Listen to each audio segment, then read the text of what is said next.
Good morning to all. देखिए, अभी मेरे यहाँ पर जो चीज़ें हो रही हैं वो मैं आपके साथ रेगुलर शेयर कर रही हूँ, चाहे वो पेस्ट अटैक हो, चाहे वो फ्लावरिंग हो। एक कॉन्सेप्ट आपने बहुत देखा होगा सोशल मीडिया पर कि किसी भी आप सब्ज़ी उगा रहे हैं या फल उगा रहे हैं, साइड में एक प्लास्टिक की बोतल को दबा दीजिए, उसके अंदर होल्स कर दीजिए और किचन वेस्ट उसके अंदर डालिए और उसके अंदर पानी भर दीजिए। कई लोग मुझसे पूछते हैं क्या मैम ये मेथड सही है? तो देखिए, मैंने वो मेथड एक बार अपनाया था, लेकिन जो मेरा रिज़ल्ट रहा उसके अंदर क्या होता है कि देखिए मिट्टी नहीं होती है बिल्कुल भी।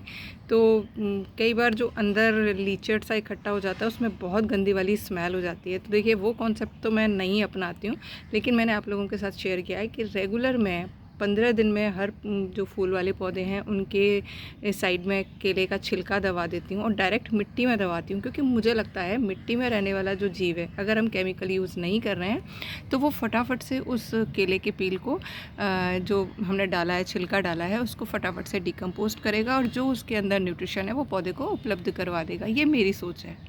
क्योंकि जब हम मिट्टी के अंदर प्लास्टिक की बोतल डालते हैं तो मुझे लगता है थोड़ा सा अवरोध आ जाता है जो मिट्टी में रहने वाले माइक्रोब्स होते हैं उनको उस पील तक पहुंचने में। तो आप डायरेक्ट मिट्टी में दबाएंगे, कॉर्नर्स में दबाएंगे, नुकसान कुछ भी नहीं होगा। ये मेरा पर्सनल एक्सपीरियंस रहा है, क्योंकि ये मैं हर एक फूलों वाले पौधों में करती आ रही हूँ इतने टाइम से। इवन केले के ऊपर शक था, वो सॉरी गुलाब के ऊपर शक था कि गुलाब ख़राब हो जाएगा, लेकिन गुलाब का आपने पिछली सर्दियों के मेरे रिज़ल्ट देखें कितने शानदार रहे। और ये काम मैं रेगुलर करती हूँ। और सर्दियों में तो आपने देखा है जो पील्स होता है सब्जियों का, वो भी पूरा का पूरा डाल देती हूँ। अभी कुछ दिनों पहले ही मैंने आपके साथ शेयर किया था, ये मेरा मोगरे का प्लांट है जिसके अंदर कॉक्सकॉम भी लगा हुआ है, जिसमें सर्दियों में फूल आएगा, पौधा सही चल रहा है। इसके अंदर मैंने देखिए केले का छिलका दबाया था, मैं दिखा भी देती हूँ, अभी इसके अंदर पड़ा होगा। देखिए, इतनी जल्दी डिकम्पोजिशन हुआ है कि वो केले का छिलका बिल्कुल गायब हो चुका है, क्योंकि मिट्टी में इतने सारे, आपको ये दिख रहे हैं आपको छोटे छोटे से जिनके बहुत सारे पैर होते हैं, ये आर्मी होती है कंपोस्टिंग की, जो बहुत फास्ट डिकम्पोजिशन करती है। और आप देखिए कितने अच्छे से इस पर फूल आ गए हैं। और देखिए, इसमें तो ऊपर ही रखा हुआ है, आप देख रहे होंगे केले का छिलका रखा है जिसमें मैंने बस थोड़ी सी मिट्टी डाल दी है। और ये है मेरा मल्टीपेटल अपराजिता का पौधा, जिस पर देखिए रेगुलर फ्लावरिंग हो रही है। और ये देखिए अगेन मोगरा मैं दिखा रही हूँ, जिसके पॉट में अभी मैंने 3-4 दिन पहले ही देखिए केले का छिलका डाला है। इसके ऊपर बस मुझे मिट्टी डालनी है, आप देख पा रहे हो तो ये छिलका पड़ा हुआ है। तो मुझे लगता है अगर आप डायरेक्ट पील साइड में दबाएंगे, रिम पौधे के बिल्कुल पास में नहीं दबाना होता है, पौधे से दूर बिल्कुल जो पॉट का रिम होता है उसमें दबाना होता है। और मेरा पर्सनल एक्सपीरियंस रहा है कि उससे नुकसान कुछ भी नहीं हुआ है। और इस मौसम में तो देखिए डिकम्पोजिशन इतना फास्ट होगा, मुझे लगता है अगर पूरे साल का सबसे बेस्ट सीज़न होता है कंपोस्टिंग का तो ये टाइम होता है, क्योंकि इस टाइम पर वो सारे बैक्टीरिया, माइक्रोब्स जो भी अच्छी वाली होते हैं, जो डिकम्पोजिशन का काम करते हैं, वो प्रकृति भर भर के देती है। और आपका जो प्रोसेस 3 महीने में होता है वो प्रोसेस 1 महीने में कंप्लीट हो जाता है। तो इस टाइम का आप परफेक्ट फ़ायदा उठा सकते हैं। और जैसे कि जो सवाल था कि प्लास्टिक की बोतल से हम दबा कर करें, मैं कहूँगी कॉर्नर में साइड में डायरेक्ट मिट्टी में दबाएं, नुकसान कुछ भी नहीं होगा। ये मेरा पर्सनल एक्सपीरियंस रहा है। कल मैंने आपके साथ शेयर किया था कि मोर नहीं दिख रही थी और मैं बोल रही थी आपको कि आसपास कोई ना कोई ज़रूर है, क्योंकि कौवे बहुत चिल्ला रहे थे। तो अगेन बंदर महाराज आए थे और कहते हैं ना उनके भाग्य में जो है वो चीज़ उनको मिलती है। यहाँ पर एक भिंडी थी बहुत बड़ी, जो कि मैंने बीज के लिए छोड़ रखी थी। अब खाई तो नहीं क्योंकि पकी हुई थी, काट के डाल गए, वो पूरी पक भी नहीं पाई थी और वो भिंडी ख़राब हो गई। तो ये होता है, देखिए जब आप गार्डनिंग करते हैं तो ये चैलेंजेस भी आते हैं, बट इट्स ओके। मैं कुछ भी ऐसा नहीं करती हूँ जिससे कि वो ना आए।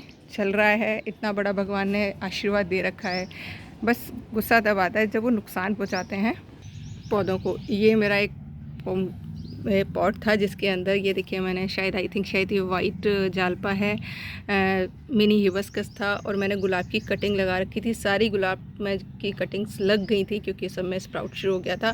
ये पूरा का पूरा गमला जो है, मतलब मिट्टी सहित सारा सब कुछ बाहर निकाल रखा था। और सेम इस पौधे की सारी मिट्टी बाहर थी, सारी कटिंग बाहर थी। अब मैंने दोबारा लगा दी है, देखते हैं क्या रिज़ल्ट रहते हैं। तो ये नुकसान जब कर जाते हैं तो थोड़ा सा बुरा लगता है, बट अगेन नेचर है, उनकी जगह हमने हड़पी है तो कुछ ना कुछ तो कहीं ना कहीं तो जाएंगे ही खाने के लिए। और लास्ट में दे देती हूँ आपको एक जानकारी जो मुझे पता है। देखिए, कई सारी तुलसियाँ ऐसी होती हैं जिन पर ये वाइट कलर की मंजरी आती है। तो ये है लेमन तुलसी। इसका मैंने उपयोग आपके साथ शेयर किया था कि इसको मैंने पिछले साल पूरी सर्दियों में इसकी चाय बना के लेमन ग्रास, लेमन तुलसी और अपराजिता के फूल सुखा कर रख लिए थे। इनकी चाय पी थी तो मुझे पूरी सर्दी खांसी जुकाम नहीं हुआ था एक बार भी। तो ये पहचान होती है, इस पर सफ़ेद रंग के फूल आते हैं और इसके पत्तों को जब हम थोड़ा सा तोड़कर स्मेल करेंगे ना तो बिल्कुल नींबू जैसी खुशबू आती है। ये वाली आई थिंक श्यामा तुलसी है, क्योंकि इसके पत्ते हमेशा मैरून मैरून से रहते हैं, क्योंकि रामा तुलसी जहाँ तक मुझे पता है उसके पत्ते बड़े और ग्रीन होते हैं। तो कन्फ्यूज़न क्लियर करिएगा जिनके पास में रामा और श्यामा दोनों हैं। और ये है मरुआ, जिसकी अगर एक लीव्स भी अगर आप ऐसा थोड़ा सा टच कर देते हो ना तो पूरे आसपास के एरिया में इतनी ज़बरदस्त खुशबू हो जाती है। तो ये ऐसे औषधीय पौधे हैं जिनको आपको अपने गार्डन में ज़रूर लगाना चाहिए। और इनको अगर आप रेगुलर कंज्यूम करते हैं, इनकी चाय या काढ़ा बनाकर पीते हैं, तो यकीन मानिए आपको फ़ायदा ही होगा, नुकसान कुछ भी नहीं होगा अगर आप लिमिट में ले रहे हैं तो।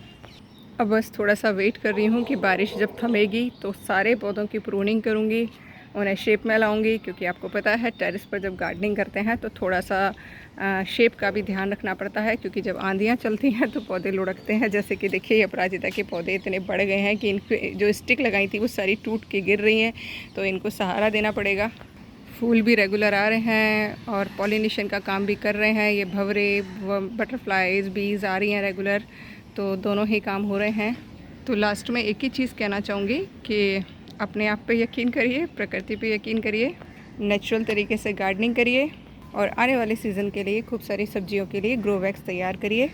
और मुझसे देखिए किसी को भी ये सिंगल पेटल ब्लू नहीं चाहिए, असली गुण इसी में है। यही है हमारे आयुर्वेद में लिखी हुई, जिसको हम अपराजिता कहते हैं।